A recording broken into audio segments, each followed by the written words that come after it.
तकरीबन 1 साल पहले यूके ट्रिपल एससी सवालों के घेरे में था। सरकार जबरदस्त दबाव था कि वो कुछ विश्वास बहाली के कदम उठाए ताकि प्रदेश भर के छात्रों का यूके ट्रिपल एससी पर विश्वास बढ़े। आज मैं जिनसे बात कर रहा हूं, यूके ट्रिपल एससी के अध्यक्ष जीएस मारतोलिया, जिनको तकरीबन 9 महीना हो गया है अध्यक्ष का पदभार संभाले हुए, मेरे साथ देवभूमि डायलॉग के मंच पे मौजूद हैं। बहुत धन्यवाद मारतोलिया साहब समय देने के लिए। ये 9 महीने पहले की स्थिति अगर मैं विजुअलाइज करूं, एक जबरदस्त ट्रस्ट डेफिसिट था। लोगों को लगता था कि ये करप्शन का सबसे बड़ा केंद्र बन के उभर रहा है। इस 9 महीने के में, इस कार्यकाल में मैं जानना चाहता हूं कि आपने विश्वास बहाली यानी कॉन्फिडेंस बिल्डिंग मेजर्स के लिए क्या क्या कदम उठाए? देखिए, सबसे बड़ी चीज़ तो ये थी कि जब पिछले बार जब घटना हुई पिछले साल, तो पूरा स्टाफ हमारा, जो चाहे वो 4th क्लास था या हर स्तर के लोग, अजीब सी से उनके साथ थी कि आगे क्या करेंगे हम। मतलब एक दूसरे पर विश्वास भी नहीं करते थे कि दूसरा कर्मचारी मेरे बारे में क्या सोच रहा है। उनके था कि पता नहीं मैं बंद हो जाऊंगा। तो एक अजीब सा स्थिति था जो मैंने यहाँ जब ज्वाइन करने के बाद देखा। तो मैंने सबसे पहले काम किया कि इन सबको एक जगह बैठाया, इनसे मैंने बात की, इनसे मैंने काफ़ी डिटेल में बात की और उनको ये कहा मैंने, भाई अगर आपने बदमाशी नहीं की, आपने गलती नहीं की, आपको दिक्कत नहीं होगी, लेकिन बैठने से काम नहीं होगा। आपको इस चीज़ से बाहर निकलने के लिए आपको कोशिश करनी होगी। उस कोशिश में जो बेस्ट आप कर सकते हैं, सहयोग कर सकते हैं डिपार्टमेंट को, वो आप करिए। और उसमें फिर हम लोगों ने ट्रेनिंग का पार्ट भी चलाया, लोगों से 1 to 1 उनसे बात की, मीटिंग की उन लोगों से, इनकी ट्रेनिंग कराई बाहर लेकर के हम लोगों ने, और उनको कहा भी तुम आप उस चीज़ को भूल के आगे बढ़ो, जो चीज़ गलती हमसे ही उससे सीखो और आगे बढ़ो, उससे घबराओ मत। उससे बाहर निकलने के लिए फिर हम लोगों ने कोशिश की, लोगों से बात किया, लड़कों से बात की, लड़कों को समझाया, उनको कॉन्फिडेंस दिया मैंने कि भाई आप घबराइए मत।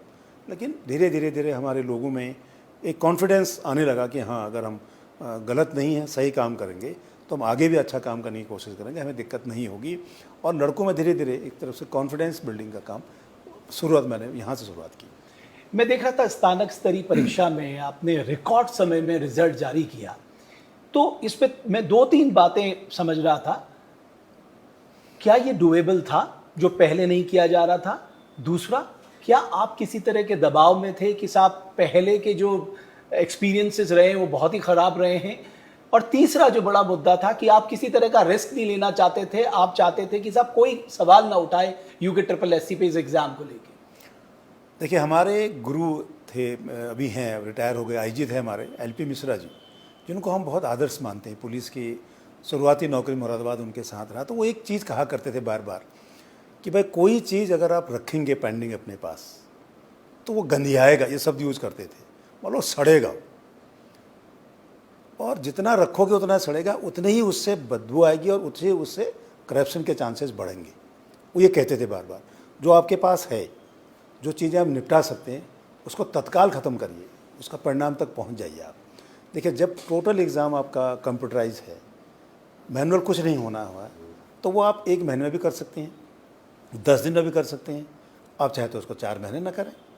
तो मेरा पहला कोशिश ये था कि जब OMR सीट हमारे पास आ गया, आंसर सीट, तो मैं इमीडिएट उसका स्कैन करूं और उसके बाद उसकी आंसर की सेम डे डालूं, और उस जो ऑब्जेक्शन 5 दिन का टाइम दिया मैंने, केवल अभी भी 5 दिन दे रहा हूं मैं। 5 दिन में जिसको ऑब्जेक्शन करना है वो करें, जिसको क्वेश्चन चैलेंज करना है वो करें, जिसको करना 5 दिन में करेगा, नहीं तो 15 दिन नहीं करेगा। हम 5 दिन में चैलेंज करा रहे हैं, उसके बाद उनके चैलेंज को भी हम 3 दिन में उसको रिजॉल्व कर रहे हैं। 10-12 दिन के अंदर रिजल्ट निकालने का सबसे बड़ा फ़ायदा जो हमें, एक तो अनिश्चितता ख़त्म हो गई आपकी। अगर मैं उस OMR को लेकर रखा रहा हूँ यहाँ 4 महीने, तो लोगों को शक होगा साहब क्यों रखें आप, OMR में छेड़खानी क्यों नहीं कर सकता मैं। तो जितना रखोगे उतना रिस्क बढ़ेगा, और जितना जल्दी रिजल्ट बाहर करोगे आपकी प्रॉब्लम ख़त्म। तो हमारे यहाँ कहावत है ना, don't see the past but learn from the past. तो इसका मतलब पीछे कुछ ऐसा हुआ था डिले प्रैक्टिसेस में, OMR शीट में, जो आपके सामने था और आप उसको नहीं दोहराना चाहते थे। आप चाहते थे कि साहब कुछ भी हो, यहाँ पर हम रिस्क नहीं ले सकते, हमें 100% प्योरिटी से काम करना है। नहीं, प्योरिटी से काम करने का हमारे प्रेडिसेसर ने भी बिल्कुल काम किया होगा, और कोई नहीं चाहेगा। देखिए, मैं चाहूँ, कोई नहीं चाहेगा कि मेरे समय कोई बदमाशी हो। उनने भी एक अच्छा सिस्टम बनाया होगा, सिस्टम से चले होंगे। अनफॉर्चुनेट है, घटना हो गई, लेकिन एक उसमें एक अच्छी बात ये थी कि हमारे लोग इन्वॉल्व नहीं थे। लेकिन जिस लापरवाही जरूर थी, मैं इसको मानता हूँ, बहुत बड़ी लापरवाही कमीशन स्तर पर थी पिछले बार, क्योंकि जिस कंपनी ने हमको धोखा दिया 2015-16 में, उसको हम लोगों ने बाहर नहीं किया। वही हमारा काम करता रहा, तो वो हमको धोखा दे गया। तो लापरवाही कह सकते हैं, लेकिन हमारा डायरेक्ट इन्वॉल्वमेंट उसमें नहीं था। लेकिन अभी भी मैं कह रहा हूँ कि जो चीज़ें आपके पास हैं, अभी देखिए 2015-16 की 17-18-20 तक के भी अगर रिजल्ट निकालते रहोगे अभी, तो दिक्कत होगी। हम अभी पिछले कभी ये प्रैक्टिस भी रहा है कि 100 वैकेंसी में हमने 60 निकाल दिए, 40 छोड़ दिए। क्यों छोड़े हम 40? एक साथ 100 निकालिए ना, ख़त्म करिए उसको, फाइल बंद।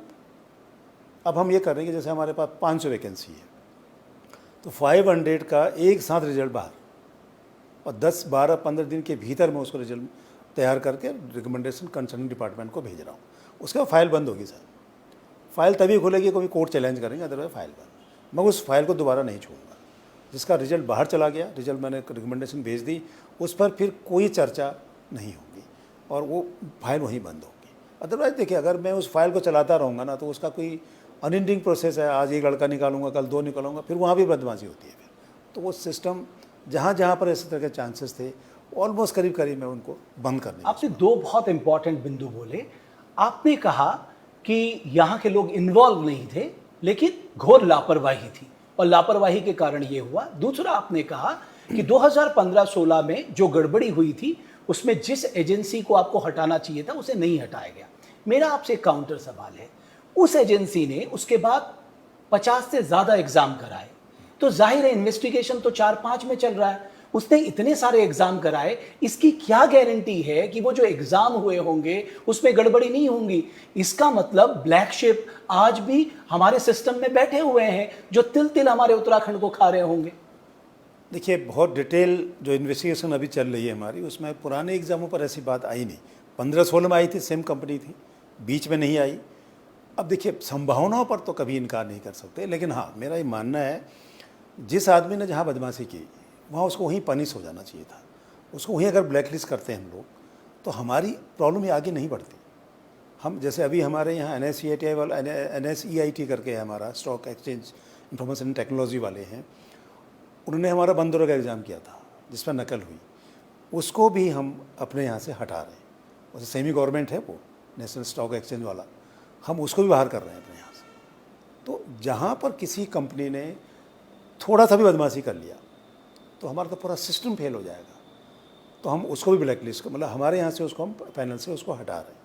तो मेरा ये मानना था कि जहाँ बदमाशी हुई, जिस कंपनी ने किया, जिस व्यक्ति ने किया, उसके प्रोसेस से बाहर हो जाना चाहिए था, जो हमने नहीं किया।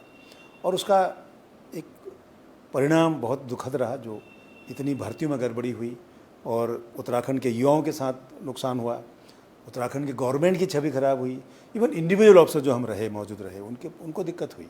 तो मेरा ये मानना है कि इस तरह से आपके आँख कान का दिन हमेशा खुला रखिए। But being a police officer, कभी कभी आपको लगता है कि यार हम 3-4 एग्जाम्स में इन्वेस्टिगेशन कर रहे हैं और यहाँ तो इतने सारे एग्जाम्स हुए, तो आपके मन में आता है कि इसकी क्या गारंटी है ये एग्ज़ाम बिल्कुल साफ़ सुथरे हुए होंगे, यहाँ पर नकल नहीं होगी, यहाँ पर उमेश शीट से छेड़छाड़ नहीं होगी?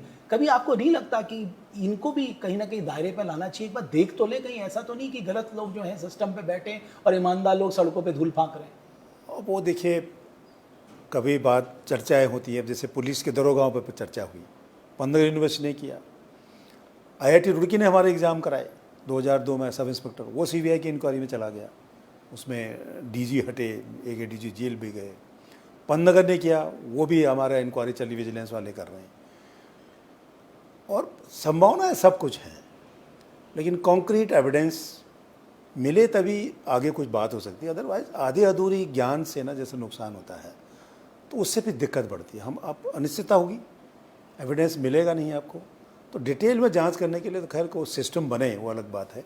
लेकिन मेरा ये मानना है कि जिसने बदमाशी करी उसको वहीं निपोड़िए, वहीं ख़त्म करिए, तब आगे बेहतर। बट सर, मैं आपकी इस बात से सहमत नहीं हूँ कि आज एविडेंस नहीं मिलेंगे। अगर आप चाहें या एजेंसी चाहें तो एविडेंस तो कहीं से भी ढूंढ के ला सकती है, बस शर्त है कि आप डिटरमाइंड होने चाहिए कि नहीं, मुझे उस ब्लैक शिप को हटाना अपने सिस्टम से, मुझे अपना सिस्टम बिल्कुल दुरुस्त करना है, एक ट्रांसपेरेंट सिस्टम मुझे लाना है।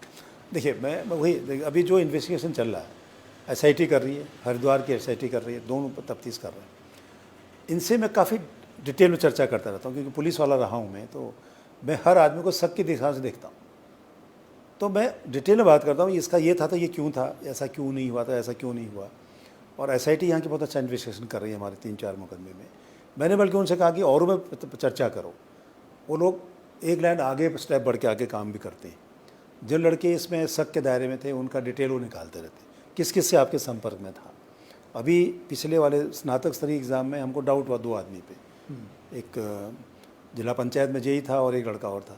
उसको मैंने एसआईटी को कहा, मैंने इसको देखो जरा, एसटीएफ को। उन्होंने देखा, वो लाए भी हम एग्ज़ाम से दिन पहले उनको बैठाया। उनने पैसे लिए, वो हमारा छेड़छाड़ करूँगा, लेकिन वो नहीं कर पाए, वो काम नहीं था। उनको पैसे का जुए में हार गए तो उनको ठग करके पैसे ले ले 80-90 हज़ार। वो लड़के भी बैठाए हम लोगों ने, उनके खिलाफ FIR हुई। मतलब कानून आने के बाद की आप स्थिति ये बता भी रहे हैं। 4 दिन पुरानी बात बता रहा हूँ। हमारे एग्ज़ाम के पहले 9 तारीख को हमारा एग्ज़ाम हुआ जुलाई में, ये घटना हुई 7-8 को उनको बैठाया हमने। 1 महीने से आप कह रहे हैं ये जो गैंग है ये स्टिल एक्टिव है? ना, वो गैंग उसका कहा ठगा बच्चों को कि मैं तुम्हारा OMR में छेड़खानी करके तुम्हें पास करा दूंगा। ओके। उसको बेवकूफ़ बनाया ना, वो कर नहीं पाए। वो पैसे ले लिए उससे, लेकिन वो पैसा उसको लगाना था, जुए में हार गया 90,000 लाख रुपए। तो वो पैसा पूरा करने के लिए लड़कों को ठग के पैसे ले लिया उसने, मतलब तरह से फ्रॉड हो गया। तो नेहरू कॉलोनी थाने में उसमें FIR हुई। मतलब बट क्यों नहीं चीफ मिनिस्टर या आप खुद पब्लिक में आके हमारे लोगों से ये कहते कि साहब आप अपनी मेहनत पे भरोसा करिए, आपको कोई कितना भी प्रलोभन दे, आप ये पैसे के चक्कर में, पहचान के चक्कर में कभी मत पड़िए, आपको सिर्फ आपकी मेहनत आपका ये पद दिला सकती है। मतलब ये लोगों के दिमाग में क्यों नहीं बैठा सकते अभी तक? देखिए, मैं डे 1 से, जिस दिन मैंने ज्वाइन किया तब से मैं लगातार कह रहा हूँ, मेरी जब भी चर्चा होती मैं सबसे मिलता भी हूँ। बच्चे अपनी परेशानी लेके आते, मैं उनसे मिलता भी ज़रूर हूँ। डायलॉग मैं कभी ख़त्म नहीं करता। और मेरा आप कभी भी देखिए, जो भी मैंने स्टेटमेंट दिया, मैंने कहा भाई देखिए, अपने पर विश्वास करो, आप अपने मेहनत पर विश्वास करो, दूसरे पर भी शॉर्टकट मत जाइए। आप कोई आदमी आपको भर्ती नहीं करा सकता, आपकी मेहनत आपको भर्ती करा सकती। बिल्कुल। आप पैसा लेकर के बाजार में घूमे तो खरीदार बहुत बैठे हैं।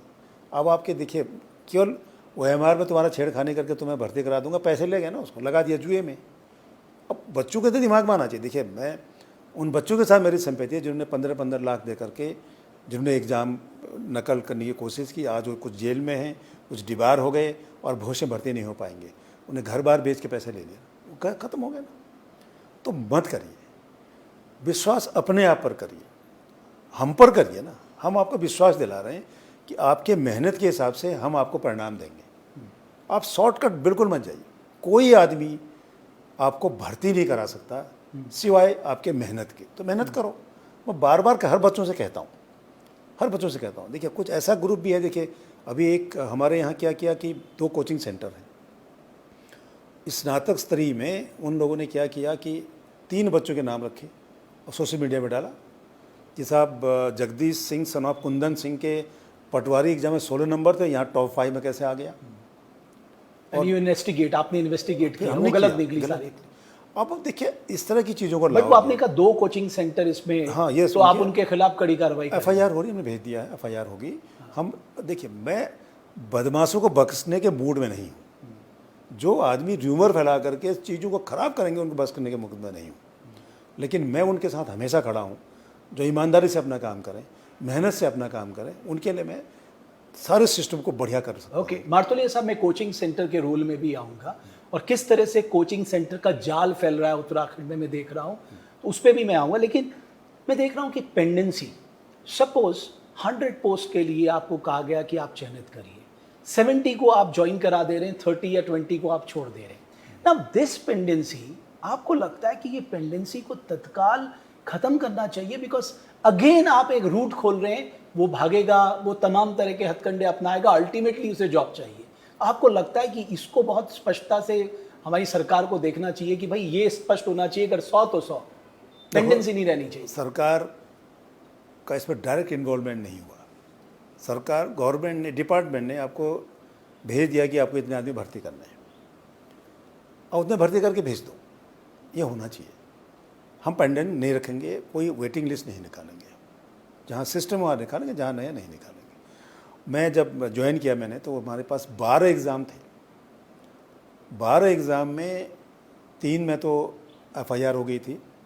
8 एग्ज़ाम वो थे जो जिनके रिजल्ट निकल करके उनके टाइपिंग टेस्ट हो गए, उनका डॉक्यूमेंट वेरिफिकेशन हो गया और कुछ में आधा अधूरा रिजल्ट निकल गया, जैसे फॉरेस्ट गार्ड में, एलटी में जितनी वैकेंसी थी उसके आधे हमने वैकेंसी डिपार्टमेंट को भेज दिया, इस तरह के थे। तो मैंने पहले उन्हीं जो पार्ट पेंडिंग थे उनको पर स्टडी किया मैंने, इसमें क्या करें। मुझे 5-4 महीने लगे सबको ठीक करने में। और आपको ध्यान होगा मैंने 28 दिसंबर को एक उससे पहले कहा था कि मैं अगले साल इस पर निर्णय नहीं, इसी साल निर्णय करूँगा। 28 दिसंबर को मैंने निर्णय किया, इतने एग्ज़ाम कैंसिल, इतने एग्ज़ाम का मैं रिजल्ट निकालूंगा। और मैं उस पर लगातार काम करके, मेरे पास अब केवल पुराने एग्ज़ाम में शायद 2-4 एग्ज़ाम बचे हुए हैं छोटे मोटे, बाकी मेजॉरिटी जो थी उसमें मैंने क्लियर कर दिया है। और जो नए एग्ज़ाम है उसमें केवल मेरे पास 2 एग्ज़ाम बचे हैं जिनका मुझे रिकमेंडेशन भेजनी है। एक ड्राइवर मेरे पास अभी ज़रूर पेंडिंग है। तो मेरा भी ये मानना है कि जितने पद हैं उतना रिकमेंडेशन भेज दो आप। पेंडिंग रखोगे, देखिए उसको भी, उस बच्चे के साथ भी अन्याय है जिसका सिलेक्शन हो रहा है, उसको फिर क्यों मौका दे रहे हो 10 जगह जाए, वो मेरिट पे है, भारी है ना, नौकरी जाए, नौकरी करे अपना, दफ्तरों के चक्कर क्यों मारे। आपने अपने गुरु की बात बताई ना कि जितना पेंडिंग रखोगे उतना सड़ जाएगा, उससे बदबू आएगी। वो मतलब वो हमेशा मेरे ध्यान में रहता है। तो इसलिए अभी जो भी हम नए भर्ती कर रहे हैं, जैसे भी सचिवालय रक्षा का क्या हमने 33 पद है, 33 भेज दिया सर, 34 नहीं भेजेंगे सर, 33 भेज दिया हमने। कोई ज्वाइन नहीं करता, एफिडेविट देते हैं, जो नेक्स्ट 4 होंगे फिर भेज दूंगा हमें, लेकिन 1 साल के अंदर निपटा के फाइल बंद करे खत्म। आपने सचिवालय रक्षक की बात की, मैं देख रहा था आपने एडमिट कार्ड 25,000 को बांटे, 10,000 के आसपास लोग उस पर अपियर हुए।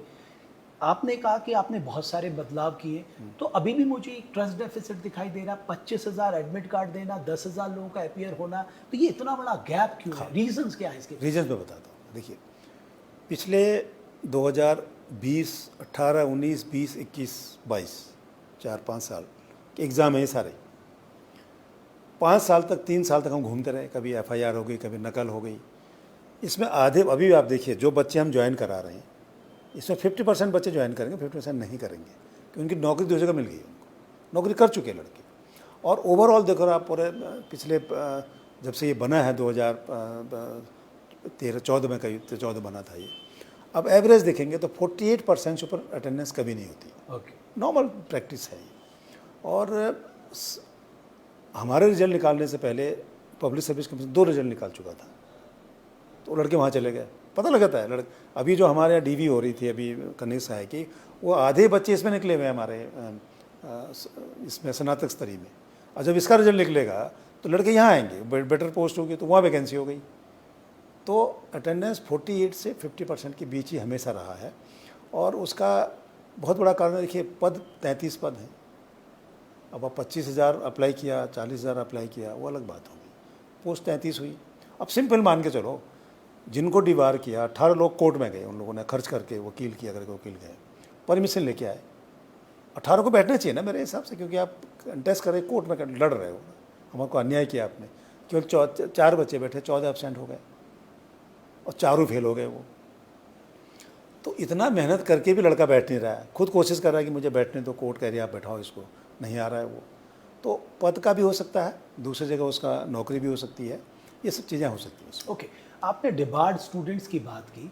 मैं देख रहा हूँ कई स्टूडेंट्स को आप डिबार कर रहे हैं, लेकिन कोर्ट से उनको राहत मिल जा रही है। आप ये जानते हुए कि साहब वो गलत है, उसके बाद भी वो एग्ज़ाम में अपियर हो रहे हैं, तो आपको नहीं लगता कि ये थोड़ा सा आपके विश्वास को कमज़ोर करता है, या आपको लगता है क्वालिटी ऑफ जो इन्वेस्टिगेशन है वो सवालों के घेरे पे? नहीं, उसमें 2 तरह के हैं। एक तो चार्जशीट वाले हैं, कुछ ऐसे हैं जो इन्वेस्टिगेशन में, जिनके 164 के बयान में जो विटनेस भी आ रहे हैं उसमें। अभी उसमें हमको कोई नुकसान नहीं हुआ, कोर्ट ने कहा इनको बैठा दिया, हम लोग बैठे एग्ज़ाम दें, कोई दिक्कत नहीं है। फिर उसका रिजल्ट निकालेंगे थोड़ी हम लोग, फिर कोर्ट जाएगा वो रिजल्ट निकालो, तो वो तो प्रोसेस में है। देखिए, कोई किसी को भी लीगल रेमेडी लेने का अधिकार है, वो ले रहा है। हमारा अधिकार है कि हम उनको ठीक से फाइट करें, हम करेंगे। और बदमाशों को बैठने की परमिशन हम आसानी से देंगे नहीं। बट आप कोर्ट को कन्विंस क्यों नहीं कर पा रहे साहब, ये लोग गलत हैं, नहीं, हमको कैसे उसमें बताएं? जो सही बच्चे हैं उनको कितना नहीं, इससे उसमें केवल तनाव 2 दिन एग्ज़ाम के 2 दिन पहले की बात है। उससे 2 दिन पहले हमारे स्नातक स्तरीय परीक्षा पर भी ग्रहण लगने की कोशिश कराई गई। हम लड़े उसमें पूरी ताकत से, कोर्ट ने कहा बिल्कुल कमीशन ने ठीक किया, हमारे बहुत अच्छे जजमेंट दिया हमारे फेवर में, तो हमारा एग्ज़ाम हो पाया। हम ठीक से लड़ेंगे साहब, कोर्ट में भी हम ठीक फाइट। ओके, फ्यूचरिस्टिक बात करते, ये बताइए, अगले महीने से आपके पास काम नहीं होगा बिकॉज आप यूकेपीएससी को सारे एग्जाम्स दे दिए थे, और क्योंकि यूकेपीएससी में तो वो कहते हैं ना घर का भेदी लंका ढाई, वो स्थिति थी। तो क्या आप कोशिश करेंगे कि साहब उस समय की परिस्थितियां अलग थी, आज की परिस्थितियां अलग हैं, लिहाजा जो एग्जाम यूके ट्रिपल एससी के यूकेपीएससी को दिए हैं वो वापस यूके ट्रिपल एससी को दी जाए, वरना तो फिर आपके पास भी कोई काम नहीं रहेगा। देखिए, जो उस टाइम सिचुएशन ऐसी थी, बहुत अच्छा किया गवर्नमेंट दिया, और धीरे धीरे हम अपना कैपेसिटी बिल्डिंग कर रहे हैं, रिजल्ट निकालने, लोगों का कॉन्फिडेंस हमारे कमीशन के ऊपर धीरे धीरे बढ़ाने की कोशिश हो रही है, हम बढ़ाएंगे भी।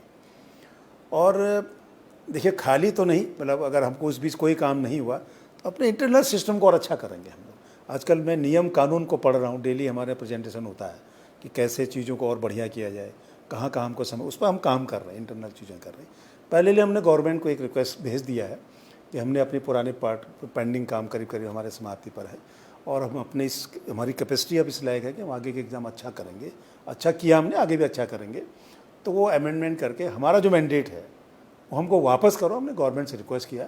मुझे उम्मीद है कि गवर्नमेंट इस पर बहुत जल्दी निर्णय आपने नहीं कहा तो उनके तो घर के अंदर चोरी हो गई साहब, हमारे यहाँ तो कहीं एजेंसी ने किया। नहीं, तो कम नहीं, से अब कम ये अब आप ये एग्जाम हमें दीजिए, बिकॉज क्या है कि उनकी कैपेसिटी बिल्डिंग, आपकी कैपेसिटी बिल्डिंग, ऑलरेडी उनके पास पहले से एग्जाम है, फिर आपके पास जब आप कह रहे हैं आपकी इंटरनल कैपेसिटी बिल्डिंग आपने बढ़ाई है, तो नेचुरली आपके पास एग्जाम आएंगे। कम से कम टाइमली एग्जाम हो जाए, टाइमली पद भरे जाए, जो वैकेंट पोस्ट है वो भरे जाए, थोड़ा गवर्नेंस में भी रफ्तार आए साहब। अल्टीमेटली तो गवर्नेंस में रफ्तार लाने की बात है जब आपके पास ह्यूमन पावर पूरी होगी। नहीं, वो सही कह रहे हैं आप। जब किसी आदमी को ज़्यादा काम दोगे और ज़्यादा प्रेशर होगा तो गलती के चांसेस भी बढ़ जाते हैं। तो हमारा मैंडेट हमको वापस करें, और हम इतना गवर्नमेंट को विश्वास दिला सकते हैं कि हम अपने कमीशन से उसी लड़के को मेहनत का फल देंगे जो मेहनत करेगा। शॉर्टकट नहीं होगा, ये हम कोशिश करेंगे। भविष्य से जुड़े कुछ सवाल जो एस्पिरेंट्स चाहते हैं मैं आपसे ज़रूर पूछूं, क्या एग्जामिनेशन पैटर्न में भविष्य में कोई बदलाव के आप संकेत देते हैं, कोई विचार आपका चल रहा है? बिल्कुल। देखिए, अभी तक हमारे यहाँ क्या हुआ कि सिंगल लाइनर क्वेश्चन रहे। अब हम ऐसे क्वेश्चन का पैटर्न अभी हमने किया था जहाँ लोगों को 2 घंटा भी कम होगा एग्ज़ाम देने के लिए, 2 घंटे में भी उसको कम पढ़ेंगे। रीजनिंग का सवाल होगा, आपको दिमाग लगाना पड़ेगा। ऐसा नहीं होगा कि साहब एक लाइन पढ़ दिया, साहब उत्तर प्रदेश की राजधानी कहाँ है, टाइप नहीं होगा उस पर पैटर्न पे। दूसरा, हम अपने एक्सपर्ट्स का भी थोड़ा कोशिश कर रहे हैं बेटर हो। फिर 2 स्टेज पर उसका मॉडरेशन हो। पहले एक पैनल पेपर बनाए, उसके ऊपर एक सीनियर लेवल पर फिर वो उस पर रिव्यू करेगा, देखेगा, उसके ऊपर फिर एक और। उसके कारण क्या होंगे, एक तो क्वालिटी आपकी अच्छी होगी, दूसरा जो क्वेश्चन चैलेंज होते हैं वो कम होंगे, और तीसरी हमारी कोशिश ये है कि रेफरेंस बुक जो है ना, वो बुक हो जो वाकई रेफरेंस लायक हो। कोचिंग सेंटर के हैंड बुक नहीं हो, ऐसा भी देखा है मैंने। कोचिंग बुक में जो पढ़ाते हैं उनके हैंड बुक्स का भी रेफरेंस देते हैं, वो नहीं होना चाहिए। क्वालिटी रेफरेंस बुक की भी हो, एक्सपर्ट्स की भी हो, मॉडरेटर की भी हो, जिससे अच्छे बेटर क्वेश्चन हो और चैलेंज कम हो, फिर तो वो ड्रॉप हो। सिलेबस में भी आप बदलाव सिलेबस में भी कोशिश करेंगे। तो इसको हम माने 2 स्टेज एग्जामिनेशन टेस्ट या कॉमन एंट्रेंस टेस्ट के 2 स्टेज में एग्जामिनेशन कराएं विद कॉमन एंट्रेंस। हाँ, वही अभी इसमें हम लोग, हमारी कोशिश ये हम लोग गवर्नमेंट को लिख रहे हैं, हमारे सिस्टम में डाल रहे हैं कि हम 2 टेस्ट कराएंगे। एक तो शुरू में टेस्ट होगा, उसमें कोई बच्चा बैठेगा एग्ज़ाम देगा, वो मतलब प्री कह सकते हैं उसको। लेकिन जैसे प्री तो हर एग्ज़ाम में प्री करना, एक ही टेस्ट होगा, पूरे साल में एक टेस्ट होगा। उसके लिए आप 1 साल उसको मान तक रखें या 2 साल में, वो डिपेंड करेगी गवर्नमेंट पे। जो वहाँ पास होंगे फिर मेन एग्ज़ाम, तो 2 टियर एग्ज़ाम का हमारी कोशिश है। तो पहले एक लेवल पास करे वो, उससे 2 फायदे होंगे। अननेसेसरी क्राउड कम, बेकार भीड़ कम होगी, बेटर सुपरविजन होगा, और एक आदमी बदमाशी करने की कोशिश करेगा, पैसे देने की कोशिश कितने जगह करोगे आप, तो वहाँ भी कम होगा उसका। दूसरा, नकल अध्यादेश, हमें इसमें काफ़ी सपोर्ट इसका एक रहता है इस नए एक्ट से हमको। आपको लग रहा है इसका खौफ है? खौफ है। एक दरोगा भर्ती घोटाले को लेके जो एस्पिरेंट्स के मन में जो सवाल है, उनका मैं देख रहा था, उनका ये कहना है कि साहब जो पुलिस कांस्टेबल और दरोगा है उसका एग्ज़ाम सेम लेवल का नहीं हो सकता। ये आपके जहन में है ये बात? नहीं, मतलब सब इंस्पेक्टर और दोनों में अलग अलग एग्ज़ाम होते हैं हमारे। नहीं, उनका आपके जो क्वेश्चंस हैं वो सारी चीज़ें हैं, मतलब इसमें ये लिखा है एग्ज़ाम का लेवल सेम नहीं होना चाहिए। बिल्कुल नहीं होना चाहिए। कांस्टेबल का अलग होना चाहिए, एसआई का अलग होना चाहिए, दोनों फ़र्क है। देखिए, एक इंटरमीडिएट है, एक का ग्रेजुएशन है। बिल्कुल। सब इंस्पेक्टर लेंगे तो उसका क्वालिटी हायर होना चाहिए, हायर होना चाहिए, हमेशा होना चाहिए। एक 12th स्टैंडर्ड पाएंगे हम लोग, कांस्टेबल थोड़ा नीचे रखेंगे, होना चाहिए। देखिए अगर आप अच्छा करना चाहें ना पर कमीशनों को, तो सबसे बड़ी चीज़ है, देखिए इतना पैसा क्यों खर्च कर रहे हैं हम, बिल्कुल क्वालिटी आए भर्ती होकर के, और उस पर अगर हम अच्छा नहीं करेंगे, सिंपल सा क्वेश्चन लेकर चलेंगे, तो हमारा आगे जहाँ वो एग्ज़ाम देने जाएगा ना, जहाँ आप कह भर्ती रहे हैं इनका लेवल में बदल, बिल्कुल मैं करूँगा इसको, आप करेंगे, बिल्कुल करेंगे, सेम लेवल नहीं, बिल्कुल सेम लेवल। ओके। अब क्या है, जो पहाड़ के बच्चे हैं, सिलेक्शन रेशियो अगर आप देखेंगे पहाड़ के बच्चों का बहुत कम है। ये एक बड़ा चिंता का विषय है साहब, आप जानते हैं कि सबसे मेहनती बच्चे, जो कम सुविधाओं में पले बड़े बच्चे होते हैं, वो कहते हैं ना संविधान हमें इक्वल अपॉर्चुनिटी और पब्लिक सर्विसेज देता है, तो ये कैसे होगा कि उनको भी मौका मिले? देखिए जो प्लान की बात बार बार करते हैं, बार बार होता है कि साहब 332 लोग रोज़ भाग रहे हैं, ये उससे भी जुड़ा हुआ है। देखिए पॉजिटिव साइड में सोचें, अगर अब बच्चे नीचे आके पढ़ रहे हैं, कोचिंग कर रहे हैं, वो बेटर फ्यूचर के लिए तो कर रहे हैं। कुछ ऐसे बच्चे भी हैं जो बेचारे नहीं कर सकते, गरीब लोग हैं जिनके पास ऐसा नहीं है, तो वहीं पढ़ रहा है, ग्रेजुएशन कर रहा है, जो भी कर रहा है वहीं पर कर रहा है, लेकिन उसकी फैसिलिटीज उसको नहीं मिलती। ये बात सही जो आपने कहा कि हमें उसके बारे में सोचना चाहिए कि उन बच्चों के साथ क्या करें। मेरा ये मानना है कि जो स्किल्स डेवलपमेंट की बात होती है, किसी का सेंटर देहरादून होता है, गवर्नमेंट की होती है कहीं, अब पहाड़ों में खोलिए ना उसको। मैं एक और कोशिश कर रहा हूँ भट्ट जी, अगर मैं सफल हो गया तो मैं हर डिस्ट्रिक्ट हेडक्वार्टर पे हम एक लाइब्रेरी की कोशिश कर रहे हैं, जो हमारा अपना एक ग्रुप है, अच्छे बुक्स उस लाइब्रेरी में रखें और बच्चे उसको पढ़ें। अभी तो कुछ नहीं पढ़ रहे हैं हम लोग। उत्तराखंड का इतिहास आजकल 100 आदमी ने लिख दिया है, तो उसको पढ़ रहे हैं, उससे नहीं होगा। आप अच्छे बुक्स पे जाइए। तो मेरी कोशिश, जैसे गजेटियर है हमारे, हिंदी अनुवाद आ गया उसका, उसको रखें। तो मैं कोशिश कर रहा हूँ, मतलब प्रयास कर रहा हूँ, अभी मैंने एक शुरुआत की है कि अगर हमें डिस्ट्रिक्ट हेड को थोड़ी जगह मिल जाती है या कोई कमरा देता है, तो हम बुक्स अपने सर्कल से इकट्ठा करके उन सेंटर को भेजें और लोगों को कहें वो पढ़ो, तो मैं कंपटीशन में मदद करेंगे। ओके। जैसे मान लीजिए हर बच्चा इकोनॉमिकली इतना मजबूत नहीं है कि वो कोचिंग ले सके, महंगी कोचिंग ले सके, वो अपनी मेहनत से जितना पढ़ सकता है। दूसरी तरफ ज़्यादातर बच्चे कोचिंग ले रहे हैं, तो आप देखेंगे कि जो कोचिंग ले रहे हैं बच्चे, हमेशा उनको फ़ायदा है। देखिए वो तो होगा। देखिए बेटर एजुकेशन, अब आप देखिए आज का जो सिस्टम है, जब हम लोग पढ़ते थे हमारे समय कोचिंग या ट्यूशन नहीं होता था, कोई चीज़ नहीं थी, ये टीचर खुद पढ़ाते थे, भाई बच्चे एग्ज़ाम हो ना तुमको पढ़ाते हैं। आज मैं अभी यहाँ बच्चे 2nd क्लास से कोचिंग ले रहे हैं, ट्यूशन पढ़ रहे हैं, तो आपने सिस्टम ही वैसे कर दिया ना। अभी तो 2nd क्लास में बच्चे 2-2 घंटा ट्यूशन पढ़ के आ सर रहे हैं। वो लोग ले रहे हैं जो उसको अफोर्ड कर सकते हैं। मैं उन हाँ, बच्चों वो की बात ठीक कर रहा हूँ जो अफोर्ड नहीं कर सकते, उनके लिए हम क्या करें ताकि हम एक इक्वल अपॉर्चुनिटी उनके लिए भी रखें। देखिए फिर वही एजुकेशन सिस्टम की बात आती है, एजुकेशन का लेवल क्या है हमारा, उस पर आती है, हमारे टीचर्स पे बात आती है, हमारे गवर्नमेंट टीचर्स कैसा कर रहे हैं, हमारे गवर्नमेंट टीचर्स कितना इंटरेस्ट ले रहे हैं, कितने टीचर हमारे अभी एक असेंबली क्वेश्चन हुआ था, हमारे लोग बिहार में काम कर रहे हैं, दिल्ली में काम कर रहे हैं, टीचर हैं अब हमारे। अभी असेंबली क्वेश्चन का जवाब था आपके 10-12 टीचर, शायद वो वापस हो गए हैं, बिहार में काम कर रहे हैं। क्यों कर रहे हैं? हमको कौन पढ़ाएगा? अभी ये हमारे असेंबली में कोई क्वेश्चन था, उसका जवाब आया। मैं आपको एक एग्जांपल दे रहा हूँ, कपकोट में एक आदर्श प्राइमरी स्कूल है जहाँ बच्चे की एडमिशन की मारामारी। सर वो देवभूमि डायलॉग ने उस पूरे प्रोग्राम को दिखाया था। वो भी स्कूल है, ऐसे कई स्कूल से, ऐसे स्कूल, बट वो टीचर के पर्सनल इंटरेस्ट से भी। वही मैं कह रहा हूँ, है तो गवर्नमेंट टीचर ना, बिल्कुल। तो दूसरा टीचर को क्यों नहीं मोटिवेट कर सकते? दूसरा टीचर ऐसा क्यों नहीं कर सकता? क्यों उसको हम रोज़ तुम यहाँ हड़ताल करने के लिए अलाउ करते हैं, जाकर परेड ग्राउंड में हायर करो, पढ़ाई ना आप। उसका असेसमेंट भी देखिए, हर ऑफिसर का साल भर में एक ACR लिखता है, इसने क्या क्या किया। आपके यहाँ 60% रिजल्ट आया, 50% बच्चे फेल हो गए, 50% कम नंबर आए, आपके HR में लिखे ना, आप आपको प्रिंसिपल नहीं बनने की ज़िंदगी में, क्यों नहीं करते आप?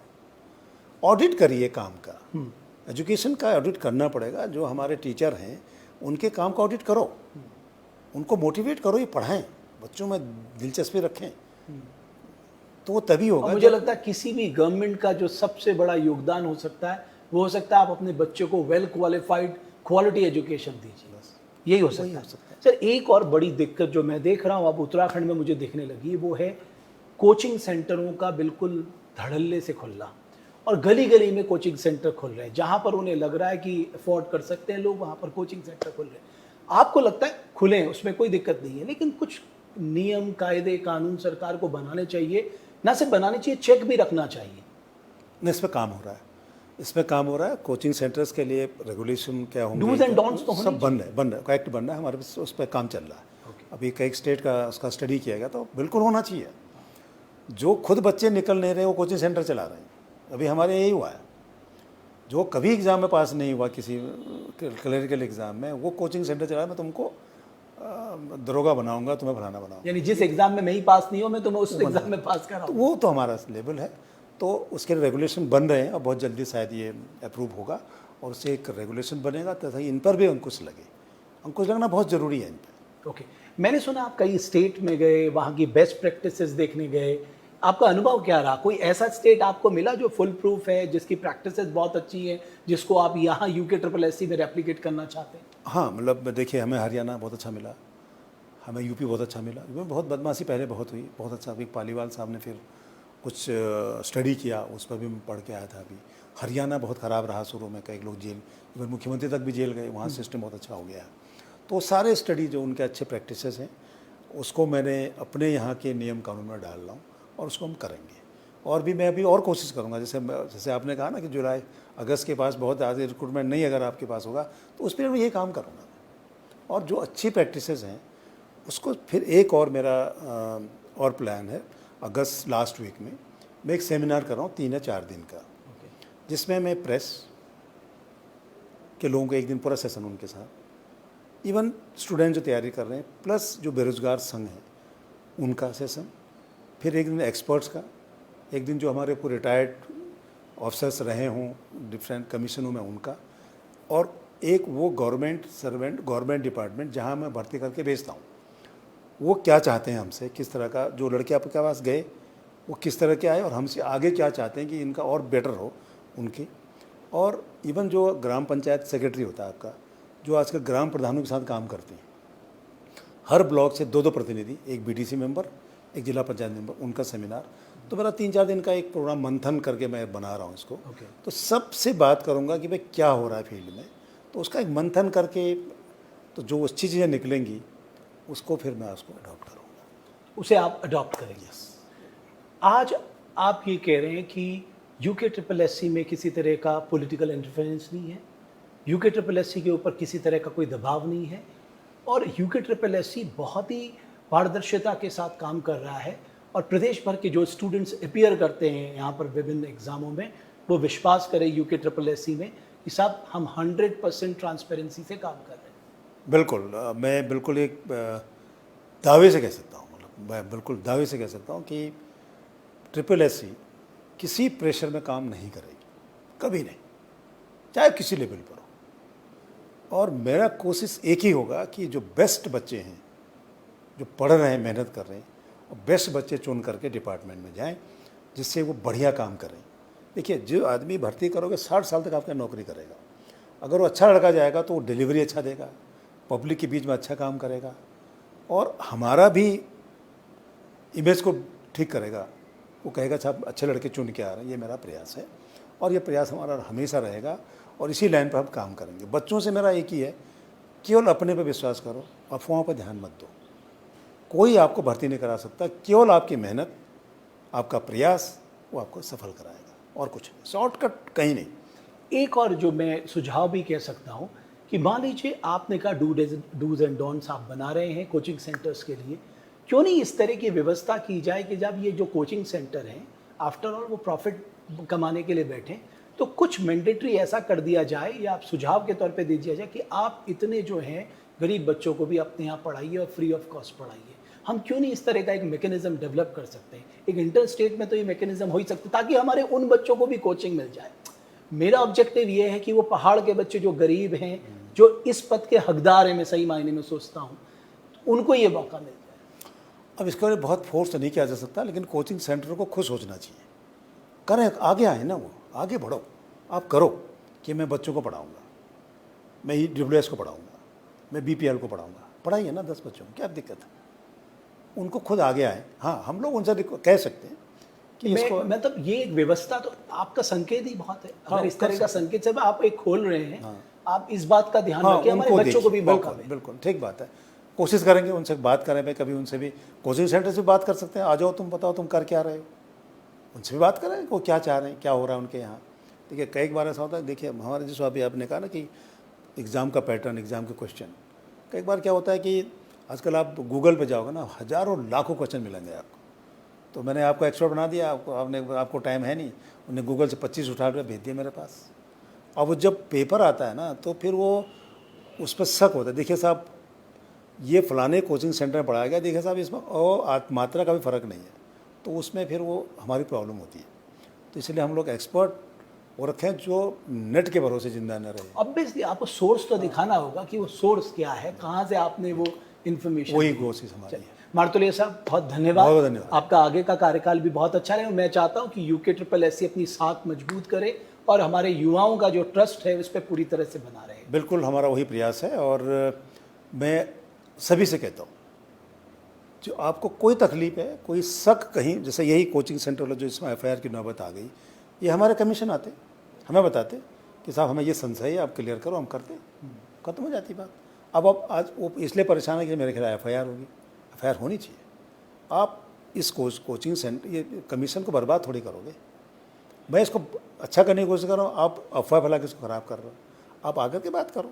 तो मैं कोई बच्चा अगर मिलने आता है मुझसे तो मैं किससे मना नहीं करता, आप आइए अपनी बात बताइए, हो सकता है कोई बढ़िया सुझाव दिया जाए मुझे, वो जो मेरे लिए बेनिफिशियरी हो, मेरे लिए फ़ायदेमंद हो।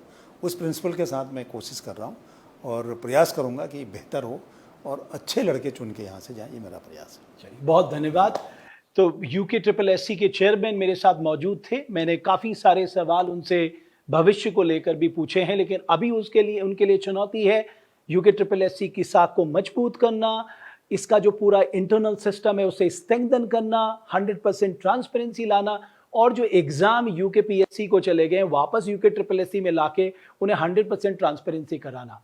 बहुत बहुत धन्यवाद आप सभी का। बस इस बात के साथ मैं भी कहना चाहूंगा, हम सबको सिर्फ अपने पे विश्वास करना चाहिए, क्योंकि ये बहुत दिनों तक नहीं चलता। जो गलत आप करते हैं वो आज नहीं कल नहीं, एक ना एक दिन आपके सामने आ जाता। लिहाजा सिर्फ और सिर्फ जो हमारे युवा साथी हैं वो अपनी मेहनत पे विश्वास रखें। बहुत बहुत धन्यवाद हमारे इस खास इंटरव्यू को देखने के लिए।